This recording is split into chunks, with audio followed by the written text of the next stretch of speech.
சென்னையில் ஆபரண தங்கத்தின் விலை சவரனுக்கு 1600 ரூபாய் குறைந்துள்ளது. ஒரு சவரன் ஆபரண தங்கம் 1,12,960 ரூபாய்க்கும், 1 கிராம் ஆபரண தங்கம் 14,120 ரூபாய்க்கும் விற்பனையாகிறது.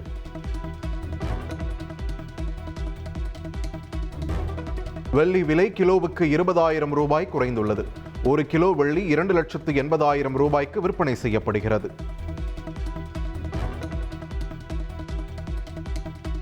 ரெப்போ ரேட் வட்டி விகிதம் மாற்றமின்றி 5.25% தொடரும் என இந்திய ரிசர்வ் வங்கி அறிவித்துள்ளது. நாட்டின் ஜிடிபி வளர்ச்சி 7.4% உள்ளதாக தெரிவித்த ரிசர்வ் வங்கி ஆளுநர் சஞ்சய் மல்ஹோத்ரா, இந்திய பொருளாதாரம் நிலையான வளர்ச்சி பாதையில் மேம்பட்டு வருவதாக குறிப்பிட்டார். ரெப்போ ரேட்டில் எந்த மாற்றமும் இல்லை என தெரிவித்த அவர், ரெப்போ ரேட் வட்டி விகிதம் 5.25% தொடரும் என்று கூறினார். வங்கிகளின் குறுகிய கால கடன்களுக்கான ரெப்போ வட்டி விகிதத்தில் மாற்றம் இல்லாததால் வீடு மற்றும் வாகன கடன்களுக்கான வட்டியிலும் மாற்றம் இருக்காது என்று தெரிகிறது. இந்தியா அமெரிக்கா வர்த்தக ஒப்பந்தம், சீன ஊடுருவல் உள்ளிட்ட பல்வேறு விவகாரங்களை முன்வைத்து நாடாளுமன்றத்தில் எதிர்க்கட்சி எம்பிக்கள் இன்றும் அமளியில் ஈடுபட்டனர். எதிர்க்கட்சிகளின் அமளியால் மக்களவை வரும் திங்கட்கிழமை வரை ஒத்திவைக்கப்பட்டது.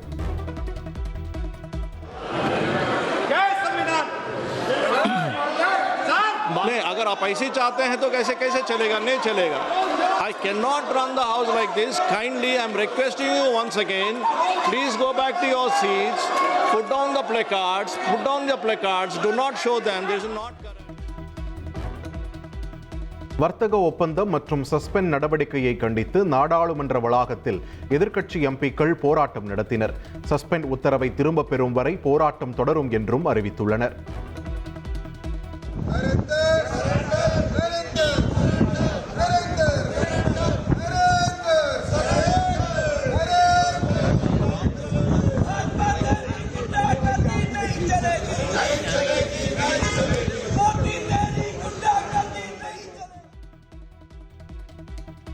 டெல்லியில் பொதுத் தேர்வு எழுதும் மாணவர்களுடன் பிரதமர் மோடி கலந்துரையாடினார்.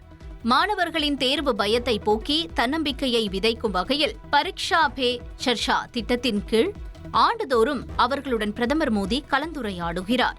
அந்த வகையில் நடப்பாண்டு மாணவர்கள் மத்தியில் பேசிய அவர், கல்வியை சுமையாக எடுத்துக் கொள்ளக்கூடாது என்றும், மதிப்பெண்களை மட்டுமே குறிவைக்காமல் ஆளுமை பண்பை வளர்க்கும் விளையாட்டிலும் கவனம் செலுத்த வேண்டும் என அறிவுரை கூறினார். இந்நிகழ்ச்சியில் கோவை, கவுஹாத்தி, ராய்ப்பூர், குஜராத் உள்ளிட்ட பல்வேறு நகரங்களிலிருந்து மாணவர்கள் காணொலி காட்சி மூலம் பங்கேற்றனர். பிரதமர் நரேந்திர மோடி தமிழகம் வருகை தரும் தேதியில் மாற்றம் செய்யப்பட்டுள்ளது. மதுரையில் வரும் 28ஆம் தேதி தேசிய ஜனநாயக கூட்டணி பொதுக்கூட்டம் நடைபெறுவதாக அறிவிக்கப்பட்டு அன்றைய தினம் பிரதமர் மோடி வருகை தருவார் என தெரிவிக்கப்பட்டது. இந்த நிலையில் மதுரையில் நடைபெறவுள்ள தேசிய ஜனநாயக கூட்டணியின் பொதுக்கூட்டம் மார்ச் 1ஆம் தேதிக்கு மாற்றப்பட்டுள்ளது. இதனால் அன்றைய தினம் பொதுக்கூட்டத்தில் பிரதமர் மோடி கலந்து கொண்டு பேசவுள்ளதாக தகவல் வெளியாகியுள்ளது. 2100 பேருக்கு வேலைவாய்ப்பு கிடைக்கும் வகையில் திருவள்ளூரில் புதிய ஏசி தொழிற்சாலையை காணொலி வாயிலாக முதலமைச்சர் மு.க.ஸ்டாலின் திறந்து வைத்தார். ஊரக வளர்ச்சித்துறை சார்பில் 6 சமத்துவபுரங்களையும் 212 கோடியில் அமைக்கப்பட்ட அங்கன்வாடி, பள்ளி கட்டடங்களையும் பயன்பாட்டிற்கு கொண்டு வந்தார்.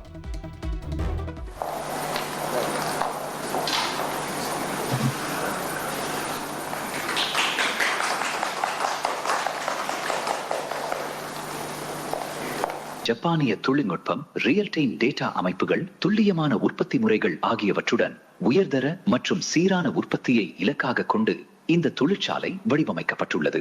உற்பத்தி சென்னையில் மாமேதை கார்ல் மார்க்ஸின் திருவுருவ சிலையை முதலமைச்சர் ஸ்டாலின் திறந்து வைத்தார். எழும்பூரில் உள்ள கன்னிமாரா பொது நூலகம் அருங்காட்சியக வளாகத்தில் 85 லட்சம் ரூபாய் மதிப்பில் நிறுவப்பட்டுள்ள கார்ல் மார்க்ஸின் திருவுருவ சிலையை முதலமைச்சர் திறந்து வைத்தார்.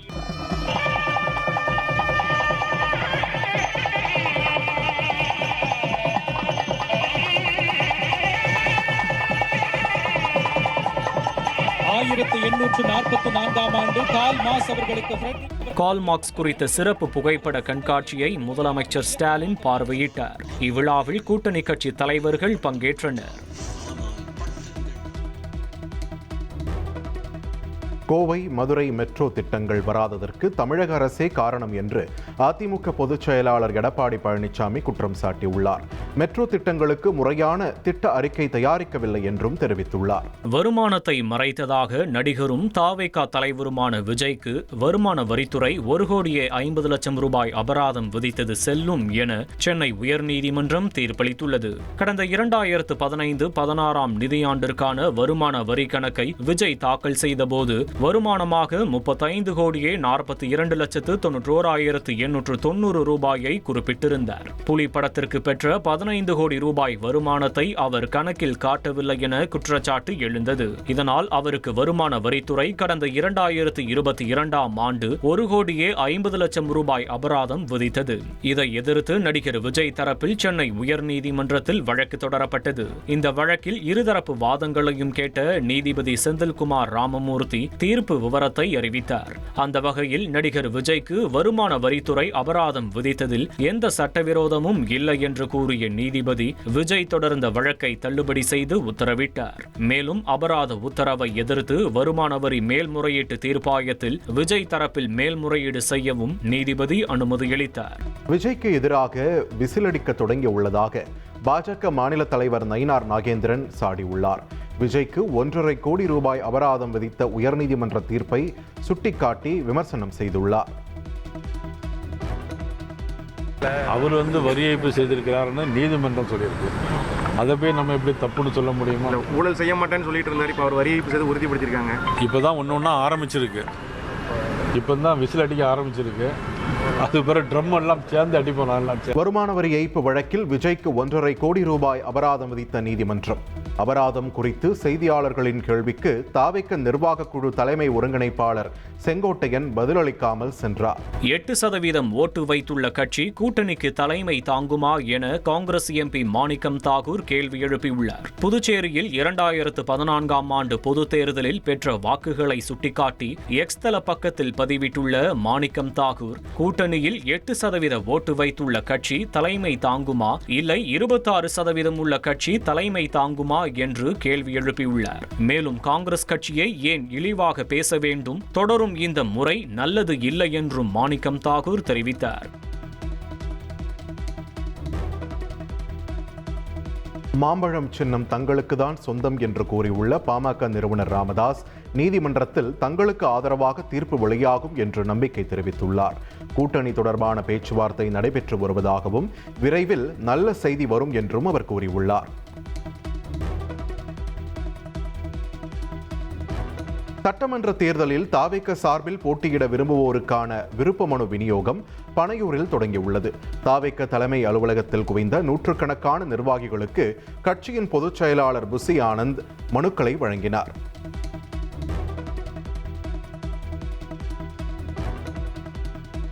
தாவேக விருப்ப மனுவில் கட்சிக்காக சிறை சென்றுள்ளீர்களா என்று கேள்வி இடம்பெற்றுள்ளது. சாதி மதம் குறித்த கேள்விகள் இடம்பெறவில்லை என்றும் நிர்வாகிகள் தெரிவித்துள்ளனர். தாவேக அலுவலகத்திற்கு வரும் தொண்டர்களால் கடும் அவதியை சந்தித்து வருவதாக கூறி நிர்வாகிகளுடன் பனையூர் மக்கள் வாக்குவாதத்தில் ஈடுபட்டனர். சாலையை எளிதில் அணுக முடியவில்லை என கூறி அலுவலகத்தை முற்றுகையிட்டதால் பரபரப்பு நிலவியது.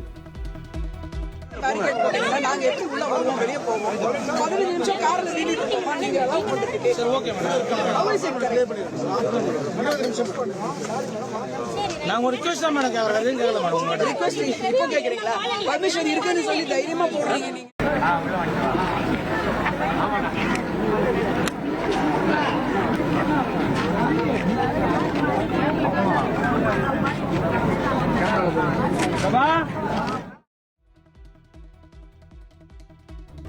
தமிழக வெற்றிக் கழகத்தில் இணைவீர்களா என முன்னாள் முதலமைச்சர் ஓ பன்னீர்செல்வத்திடம் செய்தியாளர்கள் கேள்வி எழுப்பிய நிலையில் அதற்கு பதிலளிக்க அவர் மறுப்பு தெரிவித்தார். மதுரை செல்வதற்காக சென்னை மீனம்பாக்கம் விமான நிலையத்திற்கு OPS வந்தார். அப்போது அவரது அடுத்த கட்ட நகர்வு குறித்து செய்தியாளர்கள் கேள்வி எழுப்பியதற்கு தை மாதம் முடிய இன்னும் 9 நாள் இருப்பதாகவும் தேர்தலுக்கு 3 மாதம் இருப்பதாகவும் OPS பதிலளித்தார். மேலும் தனது முடிவை அறிவிக்கும் வரை சற்று பொறுத்திருக்குமாறும் அவர் கேட்டுக் கொண்டார். சட்டமன்ற தேர்தலை ஒட்டி தேமுதிக சார்பில் விருப்ப மனு விநியோகம் தொடங்கியுள்ளது. சென்னை கோயம்பேட்டில் உள்ள கட்சி தலைமையகத்தில் தேமுதிக நிர்வாகிகள் ஆர்வத்துடன் மனுவை வாங்கிச் செல்கின்றனர்.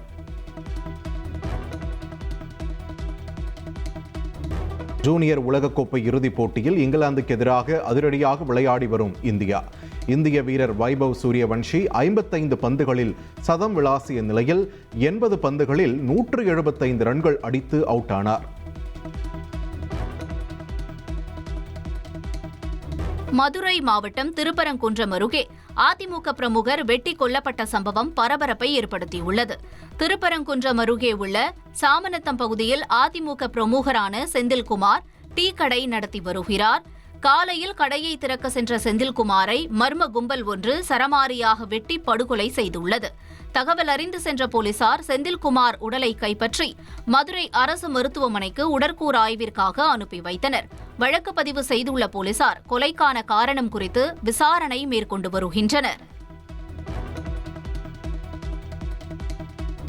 மதுரையில் அதிமுக நிர்வாகி தலை துண்டிக்கப்பட்டு கொல்லப்பட்ட சம்பவத்திற்கு இபிஎஸ் கண்டனம் தெரிவித்துள்ளார். கொலையாளிகள் மீது கடும் நடவடிக்கை எடுக்க வேண்டும் என்றும் தமிழக அரசுக்கு வலியுறுத்தியுள்ளார்.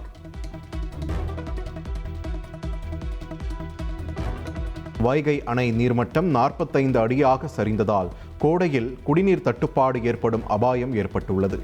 இம்மாத இறுதி வரை பாசனத்திற்காக தண்ணீர் திறக்க வேண்டிய கட்டாயம் இருப்பதால் அணையின் நீர்மட்டம் மேலும் சரியும் என்று எதிர்பார்க்கப்படுகிறது. சென்னையில் போதைப் பொருள் பயன்படுத்திய வழக்கில் கைது செய்யப்பட்ட திரைப்பட நடிகை அஞ்சு கிருஷ்ணா உட்பட 9 பேர் புழல் மத்திய சிறையில் அடைக்கப்பட்டுள்ளனர். வளசரவாக்கத்தில் போதைப் பொருள் பயன்படுத்துவதாக கிடைத்த தகவலின்படி விக்னேஸ்வரன் என்பவரை போலீசார் கைது செய்து அவரிடமிருந்த மெத்தபெட்டமைன் போதைப் பொருளை கைப்பற்றினர்.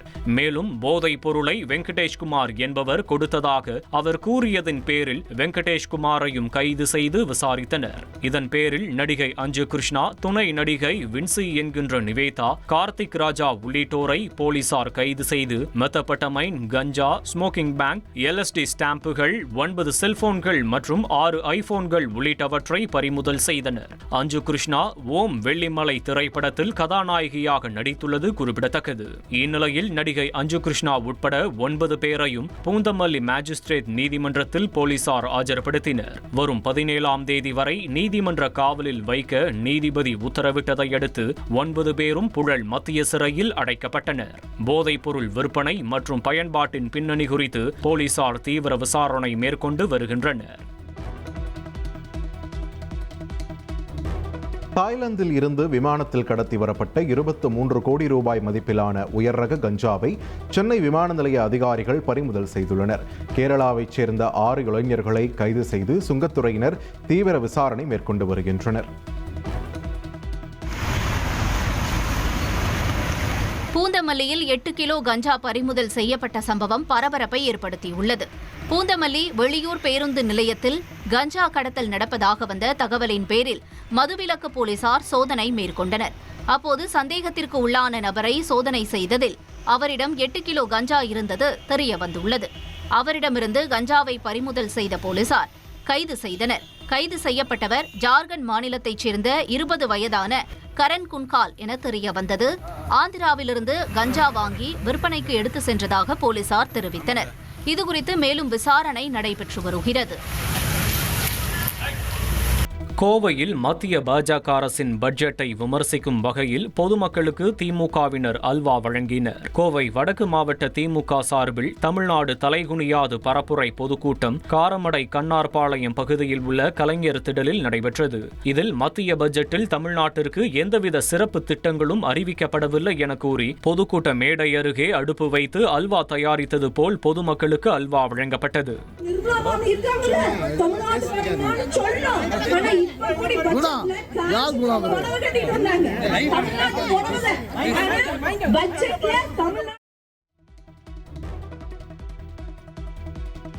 தூத்துக்குடி மாவட்டம் கோவில்பட்டி அருகே கட்டட தொழிலாளி செங்கல்லால் அடித்து கொல்லப்பட்ட வழக்கில் சகோதரர்கள் இருவர் உட்பட 3 பேரை போலீசார் கைது செய்தனர். ஆவல்நத்தம் கிராமத்தைச் சேர்ந்த கட்டட தொழிலாளியான கார்த்திக் என்பவரது வீட்டின் அருகே அதே பகுதியைச் சேர்ந்த சகோதரர்களான வேல்முருகன், ஐயாதுரை மற்றும் முனியசாமி ஆகிய மூவரும் மது அருந்திக் கொண்டிருந்ததாக தெரிகிறது. இதனை கார்த்திக் கண்டித்ததால் ஆத்திரமடைந்த வேல்முருகன் உள்ளிட்ட 3 பேரும் அருகில் கிடந்த செங்கல்லால் சரமாரி தாக்கியதில் கார்த்திக் சம்பவ இடத்திலேயே உயிரிழந்தார். இந்நிலையில் வெளியூர் செல்வதற்காக கோவில்பட்டி கூடுதல் பேருந்து நிலையத்தில் பதுங்கியிருந்த வேல்முருகன் உள்ளிட்ட 3 பேரையும் போலீசார் கைது செய்தனர். கண்மாயில் மீன்பிடித்து விற்பனை செய்வதில் ஏற்கனவே முன்விரோதம் இருந்தது விசாரணையில் தெரியவந்துள்ளது.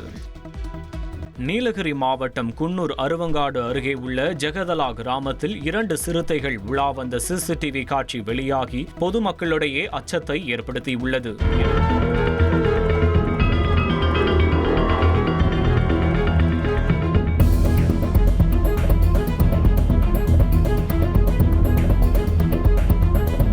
எனவே வனத்துறையினர் சிறுத்தையை கண்காணித்து கூண்டு வைத்து பிடிக்க நடவடிக்கை எடுக்க வேண்டும் என கிராம மக்கள் கோரிக்கை விடுத்துள்ளனர். இந்தியாவின் அணுகுண்டுகள் கையிருப்பு 180ஆக அதிகரித்துள்ளதாக ஸ்டாக்ஹோம் சர்வதேச அமைதி ஆராய்ச்சி நிறுவனம் கணித்துள்ளது. 2025ஆம் ஆண்டு மட்டும் 8 அணுகுண்டுகளை இந்தியா உருவாக்கியுள்ளதாகவும் கூறப்படுகிறது.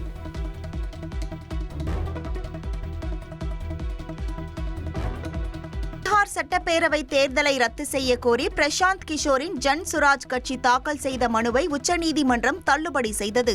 தேர்தலை முன்னிட்டு மகளிர் உரிமை தொகை என்ற பெயரில் ஆளும் கட்சி 10,000 ரூபாய் பெண்களுக்கு வழங்கியதாக அக்கட்சி குற்றம் சாட்டியது. இந்த மனுவை விசாரித்த உச்சநீதிமன்ற நீதிபதிகள் அரசியல் ஆதாயத்துக்காக ஜன் சுராஜ் கட்சி இந்த வழக்கை தாக்கல் செய்ததாக கூறி மனுவை தள்ளுபடி செய்து உத்தரவிட்டனர்.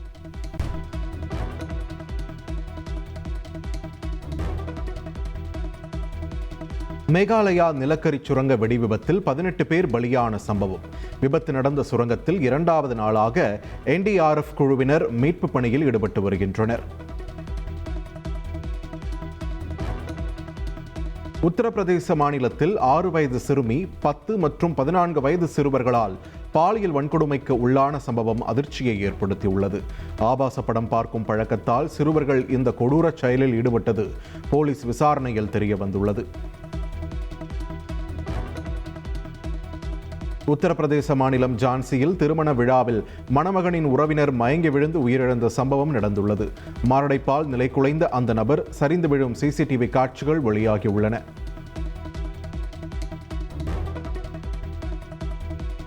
டெல்லியில் சரித்திர பதிவேடு குற்றவாளிகள் 2 போலீசார் துப்பாக்கி முனையில் கைது செய்தனர். போலீசார் நடத்திய என்கவுண்டரில் காயமடைந்த 2 மருத்துவமனையில் அனுமதிக்கப்பட்டுள்ளனர்.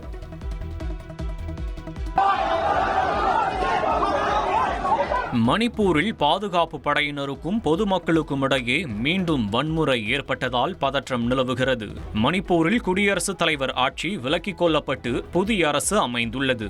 அதில் துணை முதலமைச்சர்களாக நெம்சா கிப்கேன் மற்றும் லோசி டிகோ ஆகியோர் பதவியேற்றதற்கு எதிராக பொதுமக்கள் சாலையில் டயரை கொளுத்தி போராட்டத்தில் ஈடுபட்டனர்.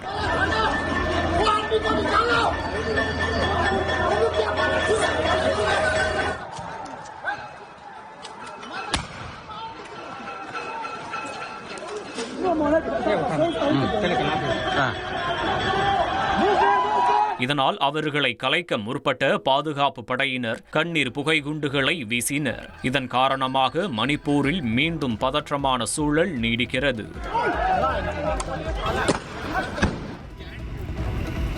பெங்களூரு நெலமங்கலா அருகே அதிகாலை ஹனுமந்தபுரா கெரேகத்தியனூர் கேட் பகுதியில் சென்ற தனியார் சொகுசு பேருந்து கட்டுப்பாட்டை இழந்து தடுப்பு சுவரில் மோதியதில் சரிந்து விழுந்த மின்கம்பத்தால் பேருந்து தீப்பற்றி எரிந்தது.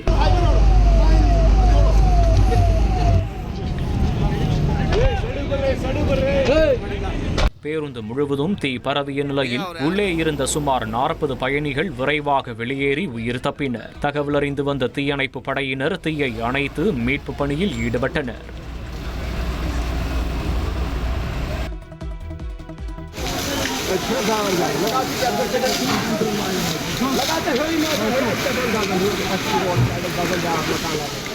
ஜம்மு காஷ்மீரின் ஸ்ரீநகரில் குடியிருப்பு பகுதியில் ஏற்பட்ட பயங்கர தீ விபத்தில் 7 வீடுகள் முழுவதுமாக எரிந்து நாசமானது. ஸ்ரீநகரின் நௌஹட்டாவில் உள்ள குடியிருப்பு பகுதியில் இந்த தீ விபத்து ஏற்பட்டது.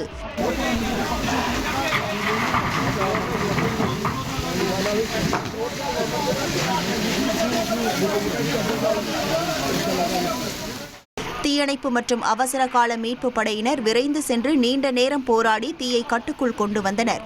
இதில் உயிர் சேதம் எதுவும் ஏற்படாவிட்டாலும் 7 வீடுகள் எரிந்து நாசமானது. தீ விபத்திற்கான காரணம் குறித்து போலீசார் விசாரணை மேற்கொண்டு வருகின்றனர்.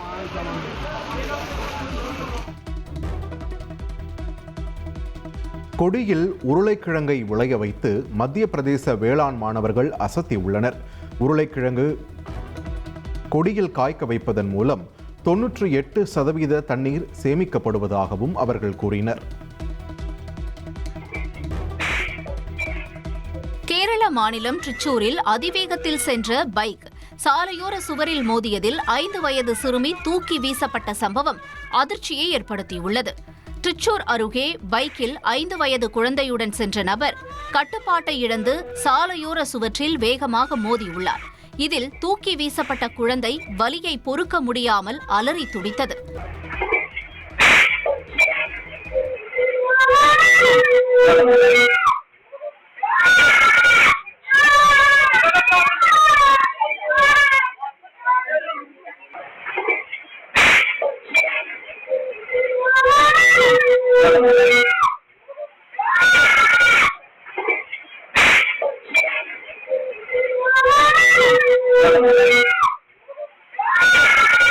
குழந்தை அதிர்ஷ்டவசமாக உயிர் பிழைத்த நிலையில் பைக் ஓட்டிச் சென்றவர் படுகாயத்துடன் மருத்துவமனையில் அனுமதிக்கப்பட்டுள்ளார். இதுகுறித்து போலீசார் வழக்கு பதிவு செய்து விசாரணை நடத்தி வருகின்றனர்.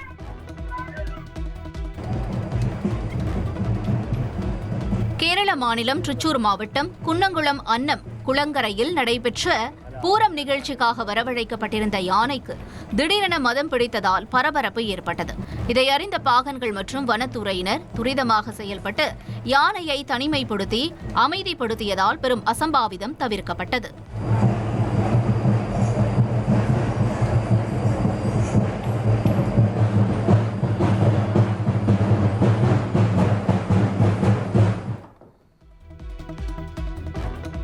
டெல்லியில் குடிநீர் குழாய்க்காக தோண்டப்பட்ட ராட்சத பள்ளத்தில் பைக்குடன் விழுந்த இளைஞர் உயிரிழந்தார். ஹெல்மெட் அணிந்தும் குடிநீர் வாரியத்தின் அலட்சியத்தால் உயிர் பறிபோனது.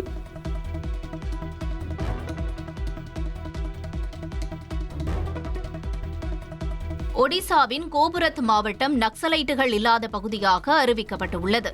அம்மாவட்டத்தைச் சேர்ந்த பெண் நக்சலைட் மமதா போடியம் தனது ஆயுதங்களை காவல்துறையில் ஒப்படைத்துவிட்டு சரணடைந்தார். இதனால் அவருக்கு 5,50,000 ரூபாய் சன்மானம் வழங்கப்பட்டது. இதன் மூலம் கோபுராத் மாவட்டம் நக்சலைட்டுகளின் பிடியிலிருந்து முற்றிலும் விடுபட்டுவிட்டதாக போலீசார் தெரிவித்தனர். இதேபோல மல்காங்கிரி மாவட்டமும் அண்மையில் நக்சலைட்டுகள் இல்லாத பகுதியாக அறிவிக்கப்பட்டது.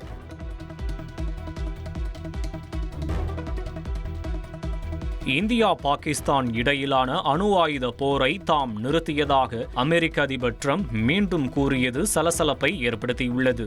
இது தொடர்பாக தனது சமூக வலைதள பக்கத்தில் ட்ரம்ப் வெளியிட்ட பதிவில் இந்தியா பாகிஸ்தான் ஈரான் இஸ்ரேல் மற்றும் ரஷ்யா யுக்ரைன் உட்பட 8 அணு ஆயுத போர்களை தாம் மத்தியஸ்தம் செய்து நிறுத்தியதாக அவர் குறிப்பிட்டுள்ளார். மேலும் முந்தைய அமெரிக்க அரசு மேற்கொண்ட அணு ஆயுத ஒப்பந்தம் பயனற்றது என விமர்சித்த அவர் தனது தலைமையில் நீடித்த தன்மை வாய்ந்த எதிர்காலத்திற்கு பயன் தரக்கூடிய அணு ஆயுத கொள்கை வகுக்கப்படும் என தெரிவித்துள்ளார்.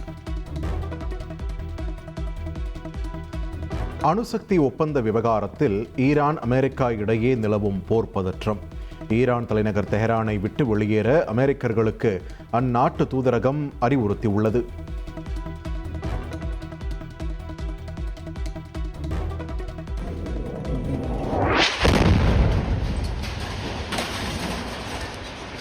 காசா முனையில் கான் யூனிஸ் நகரில் இஸ்ரேல் மீண்டும் வான்வழி தாக்குதல் நடத்தியது அதிர்ச்சியை ஏற்படுத்தியுள்ளது.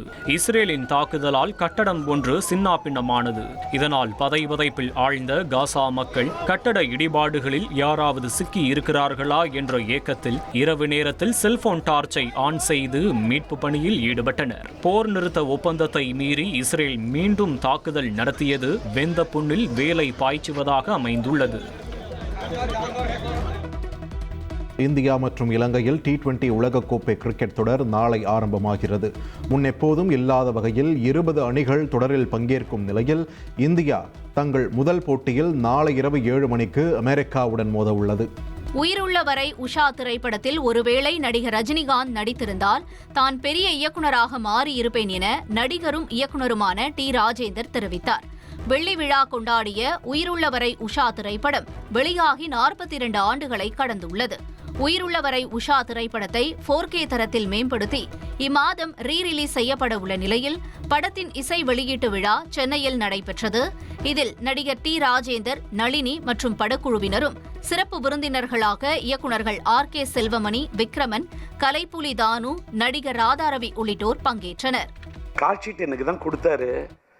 அவரோட படத்தை ஒரு பெரிய தயாரிப்பு நிறுவனம் தான் பண்ணணும் நான் அப்படின்னு சொன்னார். என்னால் நான் தயாரிக்கிறது உங்களை டைரக்ஷன் கேட்குறேன். நான் ராஜீவ் டைரக்ட் பண்ணாலும் அவ்வளோ ரூபா சம்பளம், ரஜினி சார் டைரக்ட் பண்ண அவ்வளோ சொன்னேன். நான் தயாரித்தா இன்றைக்கி என்னோட பிரச்சனை தீர்வு ரஜினி இல்லை, நான் பெரிய கம்பெனியில் மட்டும்தான் நடிக்கிறது கொள்கையாக வச்சுருது. ராஜேந்தர் தப்பாக எடுத்துக்காது. என்ன ரஜினி சார் இந்த படத்தில் நடிச்சிருந்தா இந்த செயின் ஜெயபால் வருகிறார், அவர் செயின் சுற்றி இருந்தா அந்த செயினை சுற்றுறதுக்கே தலை ஜனங்க சுத்த வைக்கிற மாதிரி செயின் ஜெயபால்.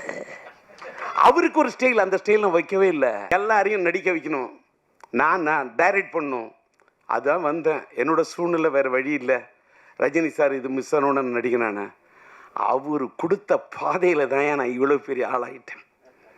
அவர் அன்னைக்கு நடிச்சிருந்தா வேற விஷயம், நான் பெரிய டைரக்டர் ஆயிருப்பேன். அமெரிக்காவில் சலுகை விலையில் பொதுமக்களுக்கு மருந்துகள் கிடைப்பதற்கான இணையதள பக்கத்தை அதிபர் ட்ரம்ப் தொடங்கி வைத்தார். இதன் மூலம் மக்களின் பணம் ஏராளமான அளவில் மிச்சமாகும் என ட்ரம்ப் தெரிவித்துள்ளார். இதையொட்டி ஃபைசர், அஸ்ட்ராஜெனிகா, மெர்க் உள்ளிட்ட மருந்து நிறுவனங்களுடன் அமெரிக்க அரசு ஒப்பந்தம் செய்துள்ளது.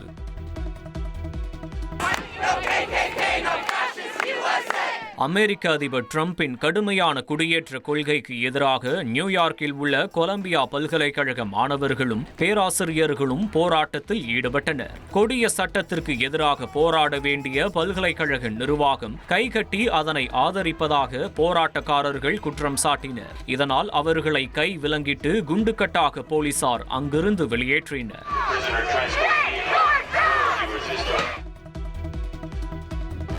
வெனிசுலாவில் அரசியல் கைதிகளை சிறையிலிருந்து கருணை அடிப்படையில் விடுவிப்பதற்கான மசோதா நாடாளுமன்றத்தில் முதல் கட்ட அமர்வில் நிறைவேறியுள்ளது. அடுத்ததாக 2ஆம் கட்ட அமர்விலும் இம்மசோதா நிறைவேறினால் சட்ட வடிவம் பெறும் என எதிர்பார்க்கப்படுகிறது. மேலும் அரசியல் ரீதியாக கைதானவர்களின் சொத்துகள் பறிமுதல் செய்யப்பட்டிருந்தால் அதையும் திரும்ப ஒப்படைக்க இந்த மசோதாவில் வழிவகை செய்யப்பட்டுள்ளது. அமெரிக்கா, ரஷ்யா இடையே நிறுத்தி வைக்கப்பட்டிருந்த உயர்நிலை ராணுவ பேச்சுவார்த்தை அபுதாபியில் விரைவில் நடைபெறவுள்ளது.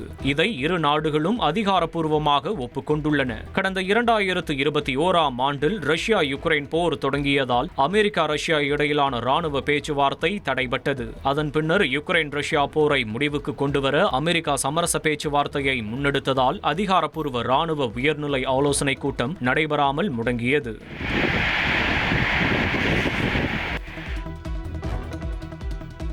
அமெரிக்காவில் வாக்காளர் பட்டியலை சீர்திருத்தும் நோக்கில் கொண்டுவரப்படும் அமெரிக்காவை பாதுகாப்போம் என்ற சட்டத்திற்கு குடியரசுக் கட்சி உறுப்பினர்கள் ஆதரவளிக்க வேண்டும் என அதிபர் ட்ரம்ப் அறிவுறுத்தியுள்ளார். இது தொடர்பாக தனது சமூக வலைதள பக்கத்தில் ட்ரம்ப் வெளியிட்ட பதிவில் அமெரிக்காவில் வாக்காளர் பட்டியலில் இடம்பெற வேண்டும் என்றால் குடியுரிமை ஆதாரம் கட்டாயம் இருக்க வேண்டும் உட்பட 3 நிபந்தனைகளை விதித்துள்ளார். இந்த சட்டத்தை நிறைவேற்றாவிட்டால் அமெரிக்காவில் ஜனநாயகம் காணாமல் போய்விடும் எனவும் அவர் கவலை தெரிவித்துள்ளார்.